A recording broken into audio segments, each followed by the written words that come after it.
안녕하세요. 아이디 부동산의 권상환 대표입니다. 오늘 저희가 함께 일하고 계시는 송영덕 법무사님 모시고 여러 가지 저희가 궁금한 사항에 대해서 여쭤보도록 하겠습니다. 안녕하세요, 법무사님. 네, 안녕하세요. 송영덕 법무사입니다. 예, 일단 제가 좀 궁금한 게 네. 세무사, 회계사 이렇게 또 있고 법무사, 변호사 이렇게 있는데 네. 모르겠어요. 일반 분들이 법무사와 변호사의 차이를 잘 이렇게 인지 못하시는 것 같아요. 어떤 차이가 있으신 거예요, 정확하게? 네. 일단 가장 둘 다 뭐 법률로 먹고 사는 사람들인 거는 맞는데 네. 이제 가장 큰 차이점은 이제 의뢰인 대신 법정에 나갈 수 있느냐. 그걸 이제 저희가 소송 대리권이라고 하는데 대리권, 예, 변호사는 소송 대리권이 있고 법무사는 소송 대리권이 없기 때문에 당사자 본인이 진행하는 본인 소송에서 뭐 서류 작성과 법률 상담만으로 도와드리는 그런 어떤 역할의 차이가 있고요. 법무사를 생활법률의 전문가라고들 보통 표현을 많이 하는데 변호사는 소송 전문가라고 볼 수 있겠고요.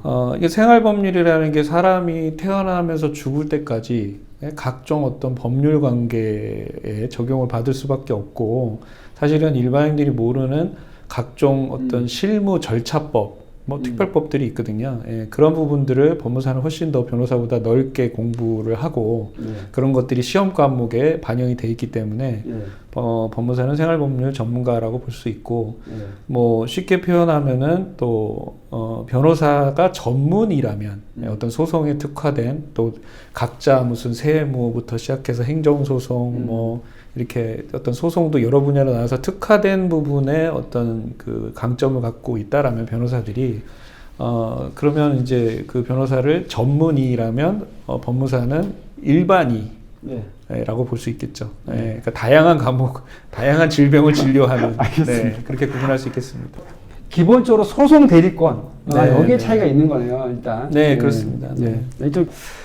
저희가 이렇게 매매 계약을 하다 보면 사실 법무사님을 만나는 그 시점이 잔금날이거든요. 네, 그렇죠. 잔금날 매도인과 매수인이 이렇게 와서 소유권 이전 등기를 할 때 그때 이제 뭐 법무사님 뵙고 하는데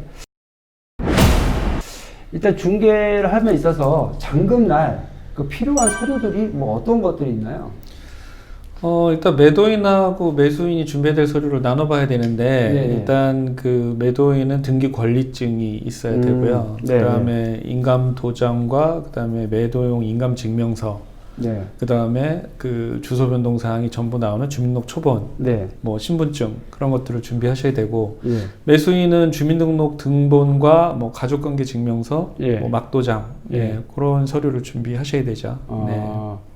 근데 인감증명서. 제가 고객분들한테 인감증명서 발행해 오세요라고 얘기하시면 어디서 발행하는 건지 일단 인터넷으로 되는 건지 잘 모르시는 분도 많아요. 그리고 동사무소 가서 제 매도용 인감증명서 발행해 오세요라고 하면 매도용 인감증명서를 어떻게 발행을 하는지 잘 모르시는 것 같더라고요. 거기에 대해서 조금 뭐 어떻게 좀 설명해 주실 수 있어요? 일단 요즘에 뭐 민원24, 뭐 정부24 이런 사이트에서 주민등록 초본이나 뭐 가족관계증명서, 기본증명서 이런 서류들은 뭐 공인인증서로 뭐 발급이 가능하지만 인감증명서는 동사무소에 직접 가셔야만 발급을 할 수가 있고요. 신분증을 갖고 가셔야 되고 그다음에 이제 매도용 본인 확인 때문에 그런 건가요? 그렇죠. 그 매도용 또 인감증명서 같은 경우에는 그 인감증명서에 매수인의 뭐 이름, 주민번호, 주소를 기재하도록 되어 있습니다. 그래서 이제 매도인 준비 서류 중에 매도인의 인감도장과 인감증명서가 한 세트인데 그 법무사가 준비하는 이제 등기 위임장에 매도인이 인감도장을 날인하고 매도인 인감증명서를 첨부함으로써 당사자의 매도 의사를 확인하는 매도 의사의 진정성을 확인하는 그런 기능을 하는 거죠. 알겠습니다. 자, 그러면 또 잔금날 그 주민등록 등본, 초본 뭐 이런 것도 좀 필요하지 않습니까? 그 매도인 주소 변동 사항이 포함된 주민등록 초본. 네, 중요한 거. 네. 포인트. 매수인 세대원이 다 나와 있는 등본. 이게 네. 필요합니다. 네. 근데 그게 왜 이렇게 필요한 거죠? 일단 매도인은 저희가 법무사는 이제 주소 변동사항 나오는 주민등록 초본을 준비해 달라고 하는데 네. 그 이유는 이제 등기부등본에 기재된 매도인의 그 주소, 부동산을 취득할 당시의 주소와 네. 그 매도인의 주소 변동사항 나와 있는 그 초본의 그 취득할 당시의 주소가 일치하는지를 확인하기 위한 것이고요. 결국은 그것을 통해서 이 매도인 본인의 그 당사자가 맞는지를 특정하는 역할을 해주는 거죠. 예. 그러니까 지금 등기부등본의 매도인을 확인하는 방법은 매도인의 이름과 주민번호와 주소가 기재되어 있는데 예, 그것이 매도인의 주민등록 초본과 일치해야 되고 심지어는 이제 저희가 1978년 이후에야 사실은 주민등록번호가 제대로 현재와 같은 형태로 정리가 됐기 때문에 그 전에 취득한 오래된 부동산 같은 경우에는 등기부등본의 소유자의 이름과 주소밖에 나와 있지 않기 때문에 당사자를 특정할 수 있는 게 당사자의 이름과 주소밖에 없는 거죠. 그러니까 예를 들어서 어떤 아파트를 뭐 1990년에 뭐 취득을 했다라고 하면은 90년에 그 등기부등본상에 기재되어 있는 주소와 그 매도인의 주민등록 초본상에 90년에 거주했던 주소가 일치해야 당사자가 동일인이다라고 등기관이 확인할 수 있는 거죠. 알겠습니다. 주민등록증 갖고 오라고 하지 않습니까? 주민등록증 저도 중개를 하면서 보면 주민등록증을 갖고 와서 그걸 보고 인적사항을 게시하시는 뭐 이렇게 적으시는 분들이 많거든요. 계약서를 쓸 때. 네네네. 그건 옳은 방법이 아니죠. 올바른 방법은 아니고요. 계약서 작성은 주민등록증에 기재된 주소를 적거나 아니면은 뭐 당사자가 불러주는 주소로 계약서 작성하시는 중개사님들이 있는데 법무사 입장에서는 잘못된 방법이고요. 결국은 잔금 때 계약서를 다시 만들어야 되는 문제가 생겨요. 왜 그렇죠, 이게?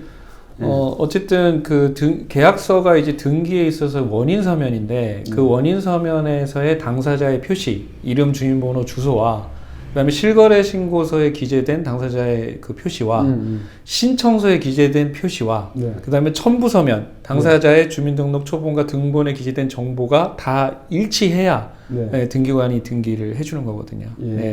그게 이제 불일치되면은 등기관이 보정을 하고 등기 절차가 지연되기 때문에 그걸 일치시키기 위해서는 중개사님들이 계약서를 작성하실 때부터 매도인, 매수인으로부터 주민등록 초본이나 등본을 제출받아서 그걸로 작성하시고 그거에 기반해서 실거래 신고를 해서 그 과정들이 뭐 차질 없이 진행되는 것이 중요하겠습니다.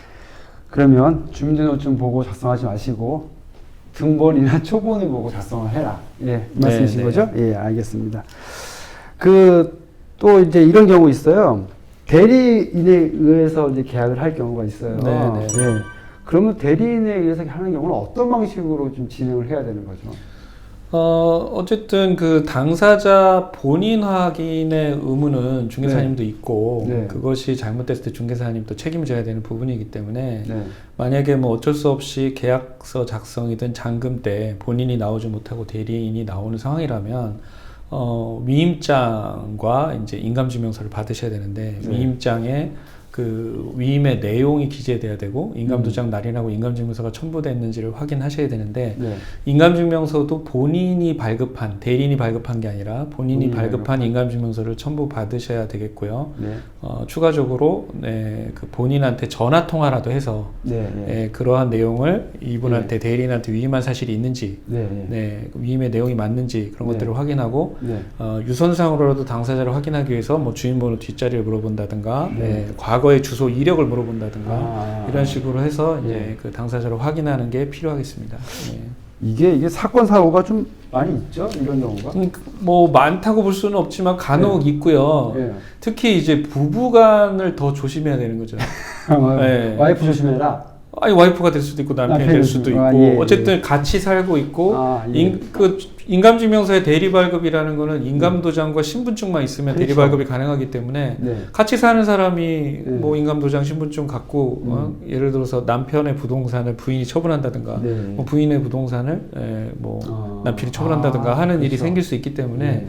특별히 이제 배우자가 대리인일 때 더 조심해야 되는 역설적인 부분이 있는 거죠. 예. 예. 갑자기 진지해지셨네요. 네, 원래 왔다 갔다 합니다. 네. 아, 그렇습니다. 자, 그러면 또 이렇게 아까 보시면 뭐 필요 서류 중에 그 등기 권리증 있지 않습니까? 네, 네, 네. 만약에 그 등기 권리증 분실하면 어떻게 되는 거예요? 그러니까 재발행이 가능한 겁니까? 재발행이 안 되죠. 예. 네, 그 많이 받는 질문 중에 하나인데 네. 등기 권리증은 한번 발행이 되면 재발행은 안 되고 집문서 날라가는 거 그것을 대체해서 소유권 이전 등기를 위임받은 법무사가 그 매도인 본인을 확인하고 확인 서면이라는 거를 작성을 하게 돼 있습니다. 물론 이제 보수를 받고 하죠. 네. 얼마 받습니까? 원래 법무사 보수표에는 10만 원을 받게 돼 있는데 현실에서는 좀 깎아달라는 얘기를 많이 듣죠. 네. 그게 이제 제가 실제로 작성했던 확인 서면의 샘플이고요. 확인 서면에는 이렇게 당사자의 우무인을 날인하고 뒤에 신분증을 첨부를 하도록 되어 있습니다. 그리고 요즘에 이제 당사자 본인이 직접 자필로 기재하는 문장이 생겼죠. 본인은 위 등기유무자 동일임을 확인합니다라고 해서 이렇게 만약에 이제 이 당사자 본인 확인이 잘못되면 법무사가 책임을 져야 되겠죠. 네, 그러니까 10만 원 받고 10억, 20억 책임지는 일이 생길 수도 있는 거죠. 네. 그래서 절대로 이 확인 서면을 가볍게 생각할 서류는 아닌데 가끔 이 확인 서면을 법무사가 아닌 사람이 막 너무 당당하게 작성하는 경우가 있어서 뭐 사무장이 막 잔금 받으러 나왔다가 막 작성한다든가 불법입니다. 네. 기억하겠습니다. 네. 네. 자, 일단, 오늘, 저희 PD님이 10분 이상 넘기지 말라고 하셨거든요. 네. 너무 무리하는 거 아니에요? 10분 벌써 넘어갔나요? 10분이 넘게 지금 얼마입니까, 지금? 20분, 15분 이상 된 것 같은데요. 그래요? 줄여서 해야 네, 될 것 같습니다. 네. 그래서 오늘 여기까지 하고, 다음에 또 한번 자리 만들어서, 법무사님, 말씀 너무 잘하세요, 우리 법무사님. 다음에 2부 한번 더 진행하도록 하겠습니다. 네, 알겠습니다. 네. 자, 이상으로 ID 부동산의 권 대표였습니다. 네, 나눔법무사 사무소 송영도 법무사였습니다. 네, 감사합니다. 네.